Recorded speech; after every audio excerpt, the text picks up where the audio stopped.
తెలుగు నేలపై సాగుతున్న ఎన్నికల ప్రచారంలో ఓ కుర్రాడు అదరగొడుతున్నాడు. తన ప్రసంగాలతో దుమ్ము రేపుతున్నాడు. అతడే జూనియర్ ఎన్టీఆర్. ఆ ప్రభంజనం వెనుక మిత్ర బృందం కృషి ఉంది. పర్యటనలో తోడుండి తారక్ ఉత్సాహాన్ని రెట్టింపు చేస్తున్న ఆ స్నేహితుల గురించి తెలుసుకోవాల్సిందే. ఎన్నికల ప్రచారంలో జూనియర్ ఎన్టీఆర్ది ఓ ప్రభంజనమే. ఉత్తరాంధ్ర జిల్లాలో తెలుగుదేశం సభలకు ఉవ్వెత్తున జనం తరలి రావడానికి ఆయన కేంద్ర బిందువుగా మారారు. బెరుకు తడబాటు లేకుండా కంగు తినిపించే ప్రసంగాలు, హావభావాలు, ఆహార్యంతో అందరి అభినందనలు అందుకుంటున్నారు. ప్రచారపు తొలి షాట్తోనే సూపర్ హిట్ కొట్టడానికి వెనుక ఆయన మిత్రుల ప్రోత్సాహం చాలా ఉంది.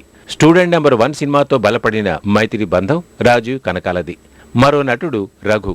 వైద్య విద్య పూర్తి చేసిన మిత్రులు వీరు, వంశీ. ఎన్టీఆర్ ప్రసంగాలకు సన్నద్ధమైనప్పటి నుంచి విశ్రాంతి తీసుకునే వరకు ఉత్సాహపరచడంలో వీరిదే కీలక పాత్ర. డాక్టర్ మిత్రులు ఎన్టీఆర్ ఆరోగ్యాన్ని పర్యవేక్షిస్తారు. వీరితో పాటు మరికొందరు స్నేహితుల సహకారం కూడా ఉంది. చూసేవరకే ఇదవుతుంది, హెచ్చెక్కుతుంది.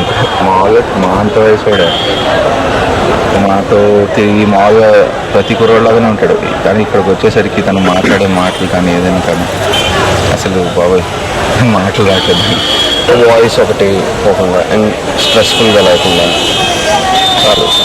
మూడ్ సెట్ అవి హ్యాపీగా పడుతుంది నైట్ అంతే. అక్కడ కూర్చొని సరదాగా అంటే టెన్షన్లో ఉంటాయి. మీటింగ్లు అయిపోయిన తర్వాత మీటింగ్ మాట్లాడిన తర్వాత అలసట ఉంటుంది, కొంత టెన్షన్ ఉంటుంది, మాట్లాడుకుంటే ఆలోచించుకోవాలి. ఆ మధ్యలో కొంచెం రిలీఫ్. స్నేహితులు ఉన్నాం అనుకోండి, ఏవో పుస్తకాలు మాట్లాడుకుంటాం, సరదాగా జోకులు వేసుకుంటాం అంతే. స్టూడెంట్ నెంబర్ 1 దగ్గర స్టార్ట్ అయింది. అక్కడి నుంచి ఇప్పటిదాకా అలా కంటిన్యూ అవుతుంది. ఫీల్ అవుతుందండి.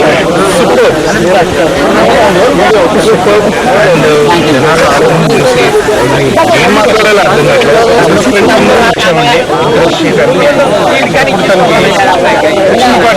కంపెనీ.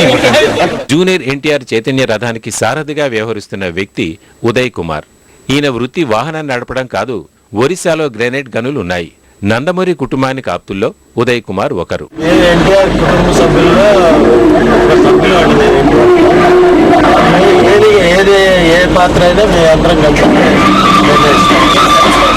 వెన్నంటి నిలుస్తున్న ఆప్తులు, మిత్రుల ప్రోత్సాహం జూనియర్ ఎన్టీఆర్ కు ఓ టానిక్ లా పనిచేస్తోంది.